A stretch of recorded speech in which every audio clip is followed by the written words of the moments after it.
दोस्तों ये वायरिंग का क्या तरीका है। अब वायरिंग का तरीका मैं बताता हूँ। वायरिंग में ये 3 चीज़ें ज़रूरत पड़ती है अक्सर। एक अदद स्विच की, एक अदद ऑन ऑफ बटन की, और एक अदद होल्डर। होल्डर की जगह आप पंखा लगा सकते हो, आप एसी लगा सकते हो, आप स्विच के लिए भी इस्तेमाल कर सकते हो यही होल्डर, और बहुत सारी चीज़ें आप इससे की जगह लगा सकते हो, लेकिन तरीका एक ही है। अब वही तरीका मैं बताता हूँ कि आपने स्विच को कैसे कनेक्शन देना है, इस स्विच को कैसे कनेक्शन देना है, और इस होल्डर को कैसे कनेक्शन देना है। तो अगर आप ये सीख जाएंगे तो आप पूरे एक घर की और एक कमरे की और हर बोर्ड की वायरिंग कर सकते हो। तो आइए मेरे साथ। हाँ, ये दोनों मेन तार हैं और ये मेन तार स्विच में जाएंगे डायरेक्ट। ये है एक अदद स्विच, और यहाँ से मैं पेचकश पर रख ले, और यहाँ से मैं देता हूँ स्विच आपके आसानी के लिए।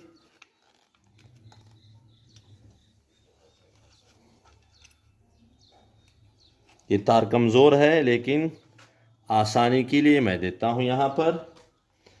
अब जब दोनों डायरेक्ट आ गए, ये गर्म तार भी आ गया, हर्थ भी आ गए, दोनों आ गए। स्विच के लिए दोनों की ज़रूरत पड़ती है, लेकिन आप जब बटन में लगाएंगे, ऑन ऑफ स्विच में लगाएंगे, तो एक जाएगा उसमें और एक डायरेक्ट जाएगा आपके।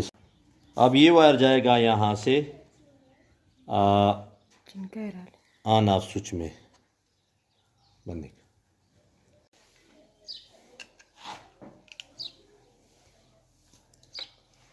ये एक वायर स्विच से आया यहाँ ऑन ऑफ स्विच में,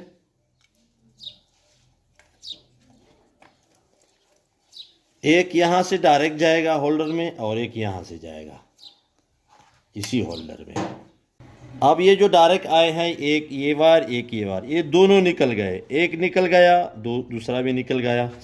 अब यहाँ समझो, यहाँ से स्विच में आया और ये डायरेक्ट होल्डर में जाएगा इसी होल्डर में, और ये आया बटन में और यहाँ से जाएगा ये होल्डर में।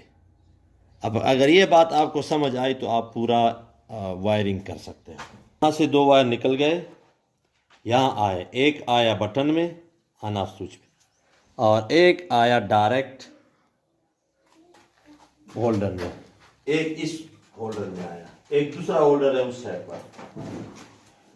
इसकी जगह आप सब कुछ लगा सकते हैं, पंखा भी लगा सकते हैं, कूलर भी लगा सकते हैं, जिस चीज़ को, एसी को, सब कुछ को कनेक्शन दे सकते हैं।